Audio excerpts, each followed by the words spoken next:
Il y a Chuseville. Ah, non, oh putain, tu vas le retirer tout de suite. Parce qu'il n'a pas entendu.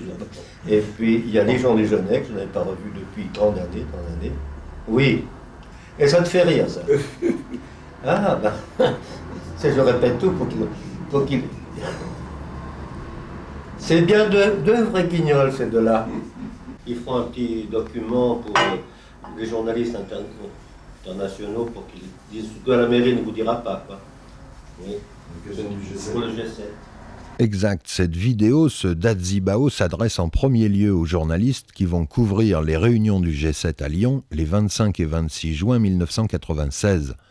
Nous sommes quelques citoyens lyonnais choqués par l'insigne médiocrité des projets développés par l'équipe de M. Raymond Barre. Que veut-il montrer de Lyon ? Plus que jamais, la minceur du projet culturel lyonnais nous fait honte et nous avons décidé de contredire la voix de notre maître. Inutile de vous attendre à du politiquement correct. Cependant, bienvenue à Lyon, welcome in Lyon. What do you think about G7? Maybe it don't speak English. Qu'est-ce que tu penses du G7? Nous sommes un lundi matin dans la gare de la Pardieu et nous attendons tout simplement le premier magistrat de la ville. Parce que figurez-vous que chez nous, monsieur Raymond Barre, le maire de Lyon, donc, n'habite pas Lyon. Il continue d'habiter Paris. C'est beaucoup plus confortable pour lui et pour sa carrière. Il faut voir là l'immense mépris de Raymond Barre pour les Lyonnais, qui ne date pas d'aujourd'hui. Il est élu dans cette ville depuis 1978. Ça fait 18 ans qu'il vit à l'hôtel, même s'il fait croire qu'il a un appartement à Lyon, dont on peut noter en passant qu'il a dû prendre les plus mauvais artisans de la ville pour le mettre en état d'être habité, puisque 6 mois après son annonce de location, il n'a toujours pas emménagé. Donc il continue à arriver par le train, par le TGV du matin de 10h17 du matin, monsieur le maire de Lyon, Raymond Barre, revient de sa résidence principale qui est à Paris.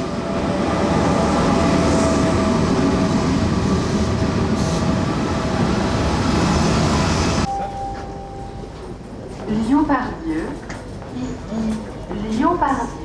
Assurez-vous de n'avoir rien oublié dans le train. Correspondant. Déjà des mesures de sécurité très minimum pour le premier magistrat de la ville. Descend du train absolument seul, pas de garde du corps, pas de revolver, personne pour le garder. D'accord ? Je ne suis pas menacé. Quand on voit tout ce que se prépare pour le G7, les mesures de sécurité, et on vous voit venir paisible tout seul à Lyon sans garde du corps, c'est chapeau. Oui, vous savez, ils ne vont pas me descendre. Non, bah... Et puis si c'est le destin, c'est le destin. Ah bon. Dernier plan, quand tout d'un coup... Voilà.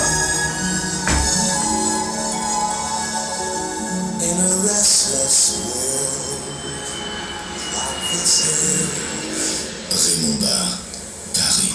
C'est la voiture de monsieur le maire, ça.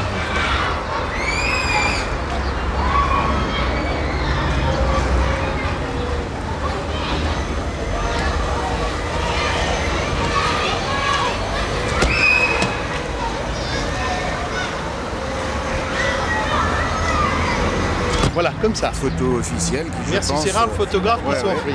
C'est bien, là, on va donc retrouver dans le petit bulletin municipal, bien entendu, vantant les qualités de cette équipe. C'est des un Américains, accord, plutôt. c'est un accord avec les gouvernements étrangers. Oui. Toutes les fois que les chefs d'État et de gouvernement se déplacent, et notamment pour le G7, les mesures de sécurité sont considérables et impitoyables. On voudrait travailler avec M. Damidzian, lui poser une question. On fait un reportage sur le G7, s'il vous plaît.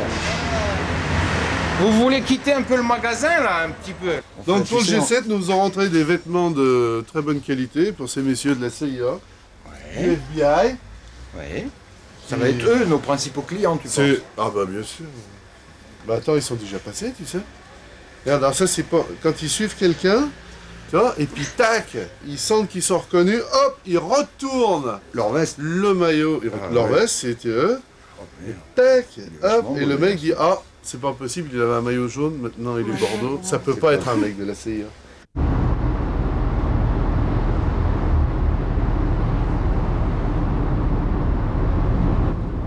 Les Légions légionnaires. Allez. Bonjour. Bonjour. On est en train de faire un petit Dadzibao vidéo. Hein. Ouais.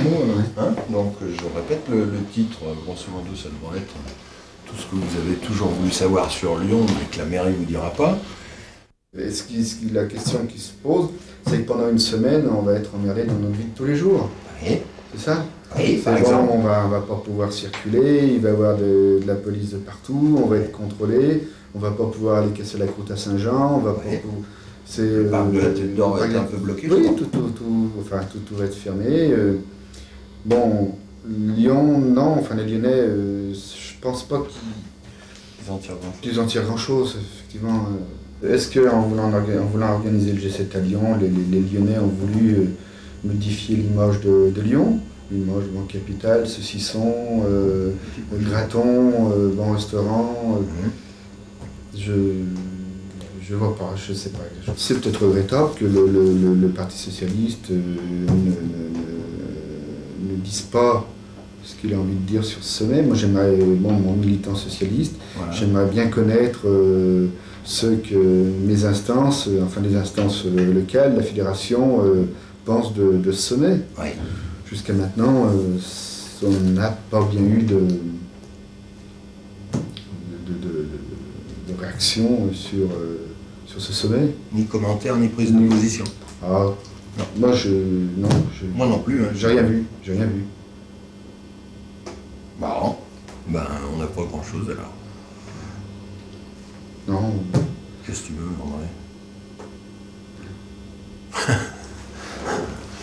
Bon, ben on regrette un peu. Donc, vous pensez pas que c'est beaucoup de gaspillage pour pas grand-chose quand même? Il peut pas bien. Gaspillage, bon, je connais mal, je sais pas, le coût va être certainement très élevé de ces fêtes du G7. Mais voilà. Ouais. On sait pas. Non. D'accord. Banco, on va pas vous embêter plus longtemps. Hein. Je suis désolé, pas de problème. Hein? Faut jamais être désolé. Ah. Non, jamais. C'est quand même parce que... Non. La prestation, elle est pas bien bonne. Ouais, non, mais peu importe, le problème, il est pas là, mais c'est vrai qu'on aurait aimé avoir un petit truc, un petit signe de complicité là-dessus pour dire, bah, allez voir un tel, ou il y a peut-être un dossier qui pourrait vous intéresser, c'est peut-être ça, on attendait qu'on nous donne quelque chose, quoi. Au revoir. Non, au revoir.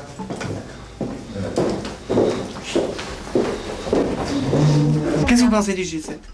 Le G7 qui va avoir lieu là. Le contre, le off ou le Ah, voilà, ça c'est bien. Allez-y, alors.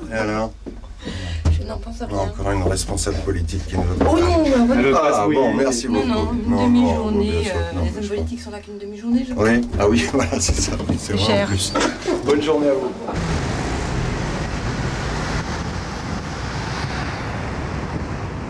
Que penser de cette fatalité pour une ville comme Lyon d'être obligée d'aller se chercher un guide suprême en dehors de la ville à cette période de l'existence de la ville? Pourquoi? On n'est pas foutu d'en trouver un comme ça? Oui, mais on peut répondre peut-être pourquoi pas. D'accord. Parce que le guide suprême qu'on aurait trouvé à l'intérieur... Où est-il? Non, c'est une manière peut-être de se défendre aussi. C'est peut-être une façon de se dire qu'au moins on aura beaucoup de choses à reprocher à un étranger plus tard.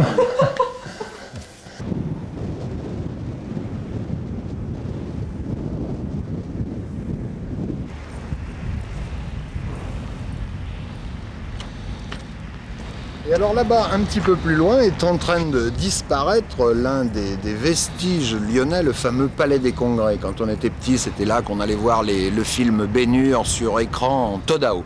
Donc vous voyez, on voit très bien maintenant le chantier, au bout de cette fameuse cité internationale. Vous pensez bien, une ville de 480 000 habitants a besoin d'avoir une cité internationale à l'intérieur. Donc voilà, on est en train d'assister à des travaux pharaonesques, on dit, je crois, quelque chose comme ça. Donc alors voilà, nous sommes dans ce fameux, devant le musée d'art contemporain lyonnais. C'est comme ça. Alors on a dépensé beaucoup d'argent, vous avez remarqué que tout le quartier est en transformation. Comme le G7 a lieu au mois de juin, résultat des courses, la ville et la région vont dépenser quelque chose comme 5 à 6 millions de francs pour camoufler les travaux. Ces travaux sont propres, regardez. Mais non, la ville va dépenser 5 à 6 millions à fonds perdus Vous savez, pour faire comme dans les républiques bananières, quand le pape arrive, on cache les bidonvilles. Là, on va faire pareil. Pour pas déranger les chefs d'État, pour ne surtout pas les déranger, on va masquer tout ça, vous comprenez? Voilà. Alors regardez bien, musée d'art contemporain, hein?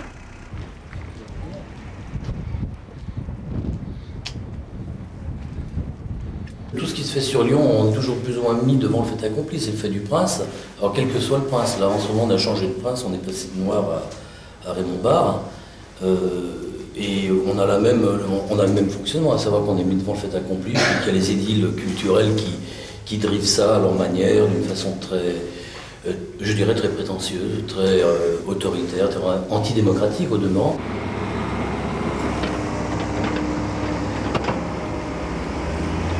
Il faut souhaiter que ça ne devienne pas une espèce de palais des congrès bis, qu'on a cassé d'ailleurs pour que ces gens puissent se balader sur un gazon, alors qu'on vient de sucrer toutes les subventions pour les écoles de musique, pour les cours de langue étrangères. C'est complètement fou. On vit complètement à rebours de ce qu'on pourrait appeler, disons, une culture démocratique.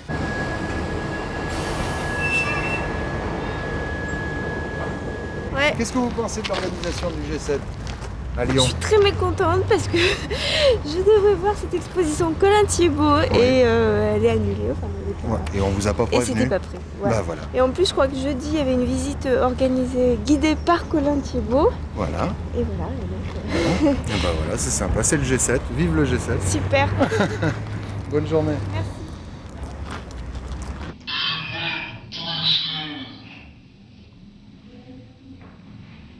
On voit avec quel talent vous avez fait le portrait du président de la République française. Est-ce que vous n'avez pas l'intention un jour de vous occuper du portrait du premier magistrat de la ville de Lyon, Raymond Barre? Je peux vous dire que Raymond Barre, la femme de Raymond Barre, a été la domestique à Budapest de mon père à l'époque où il était attaché militaire. Et qu'elle m'a torché le cul quand j'étais gosse, n'est-ce pas? Que sa femme est une Hongroise, n'est-ce pas? Et une Hongroise qui était partie avec un évadé français qui rentrait, je crois, de Ravarouchka. Et elle est venue à l'ambassade de France dans les années 43, n'est-ce pas, comme soubrette. Et après avoir réussi à épouser cet évadé, elle s'est évadée elle-même vers la France. Et là, en seconde noce, elle a épousé Raymond Barre. Alors c'est un souvenir n'est-ce pas, que je me plais à évoquer quand j'arrive à Lyon, etc. Mais cela étant dit, je trouve que, évidemment, Noir était peut-être informant, mais il est certain qu'il se passait peut-être plus de choses avec sous Noir que sous Barre, n'est-ce pas? Bon, mais écoutez, on peut avoir un maire dormant, ça peut être bien, non? Des lacs, des eaux dormantes, des fleuves silencieux, calmes et paisibles.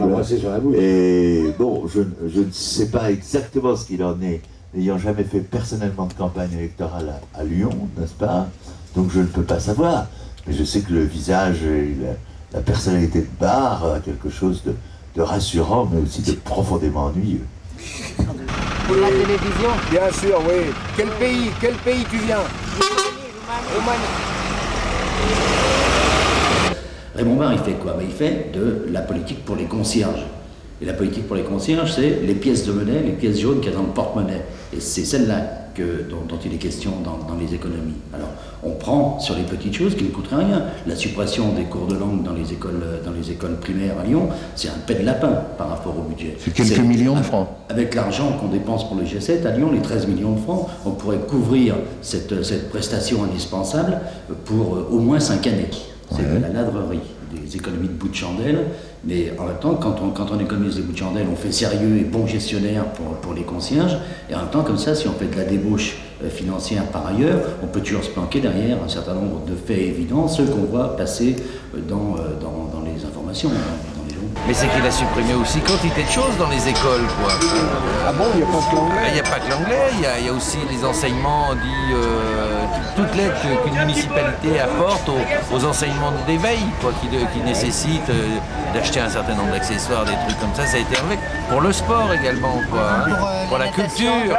Normalement, les enfants devraient avoir un enseignement de natation.